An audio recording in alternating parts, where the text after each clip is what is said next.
एक कथा आती है मेरे भाई बहनों पुराणों में।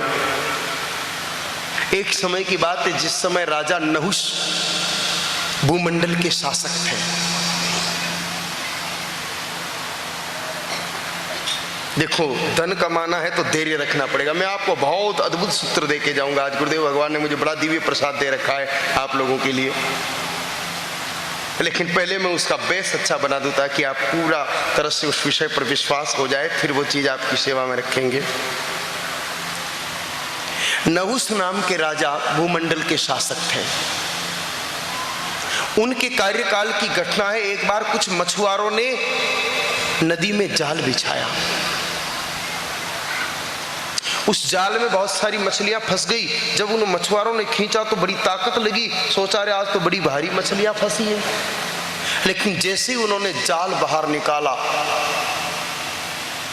उनके होश उड़ गए, क्योंकि मछलियों के साथ उस जाल में च्यवन ऋषि भी फंसे हुए थे। जब च्यवन ऋषि को बाहर आते देखा तो बहुत दुखी हो गए, थर थर कांपने लगे। उन मछुआरों को दुखी देख करके ऋषि प्रवर ने कहा, क्या बात है, तुम क्यों दुखी हो? कहा, प्रभु हमने आपकी तपस्या तोड़ दी, आप जल समाधि में थे, हमको पता नहीं, अज्ञानतावश हमने आपको बाहर खींच लिया, अब हम क्या करें? कहा, तुमने मछलियों को क्यों खींचा? कहा, ये हमारी रोजी है, हम इनको बेच के पैसा कमाते हैं, तो भाई इनके साथ जो करते वो मेरे साथ भी कर लो। ये संतों की सरलता। आप और हम होते तो दो चार श्राप दे डालते हैं। वास्तविक संत की यही तो सरलता है, यही तो सहजता है। उन्होंने क्या कहा कि जो मछलियों का करते हो वो मेरा भी कर लो, इनको बेचते हो तो तुमने बड़े परिश्रम से मुझे निकाला है, मुझे भी बेचो, जो पैसा है उससे गुजारा करो। अब महाराज को कौन खरीदे? उनमें से एक वृद्ध समझदार थे, कहा इस बात को शासक के पास पहुंचानी चाहिए। एक मछुआरा दौड़ा दौड़ा गया, जाकर के राजा नहुष को कहा, प्रभु इस प्रकार की बात है, आप चलिए और आप ही उनको खरीद सकते हैं, दूजा तो कौन खरीदे। राजा ने अपने खजांची को, अर्थ मंत्री को साथ में लिया, कोषाध्यक्ष को बहुत सारी स्वर्ण मुद्राएं ली और चले। जाकर के राजा ने प्रणाम किया, कहा प्रभु बताइए, आदेश दीजिए, क्या सेवा करूं?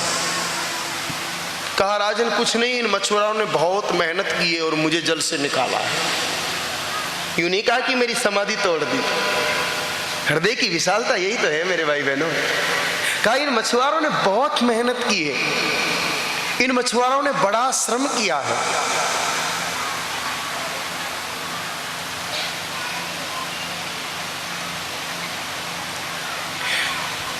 ये मछलियों को बेच के मैं भी बिकना चाहता हूं, आप खरीद लीजिए, इनको मूल्य चुका दीजिए।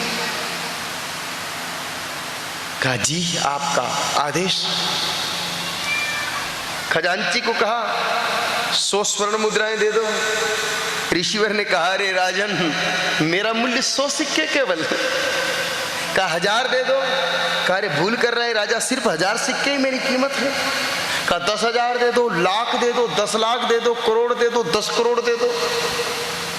ऋषि नहीं माने।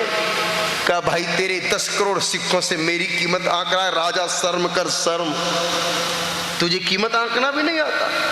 कहा, आधा रात दे दूंगा, इन मछुआरों को आधे से काम चलाऊंगा, अब तो ठीक है। कहा, नहीं चलेगा, तेरे आधे राज्य की क्या औकात है मेरी कीमत की बराबरी करे। राजा ने कहा, मैं भी बाबा जी हो जाऊंगा, पूरा राज्य इनको दे जाऊंगा, अब तो चलेगा। कहा, राजा नहीं चलेगा, मेरी कीमत तेरे राज्य के बराबर मात्र है। ये तूने कैसे सोच लिया? राजा नहुष सोच ले रहे कि अब क्या करूं।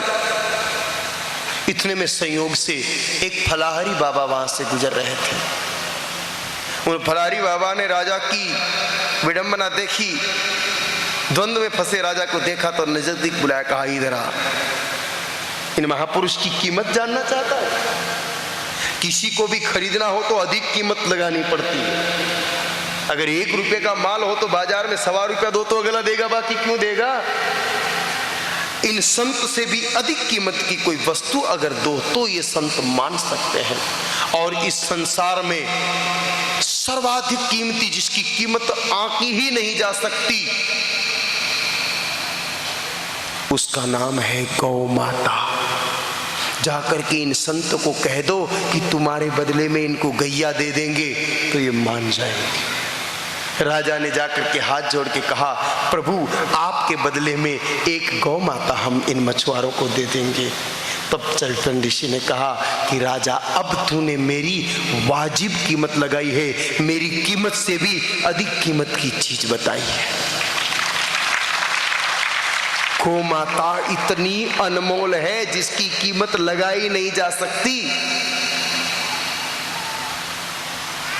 लेकिन यहाँ पर वल्लभदास जी की मजबूरी थी। आपसे भी निवेदन है, अगर आप में से कोई गौ भक्त है तो गाय माता को कभी बेचना मत।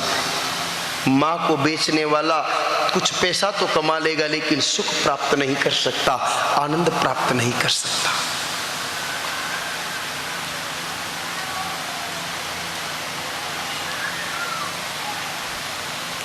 वल्लभदास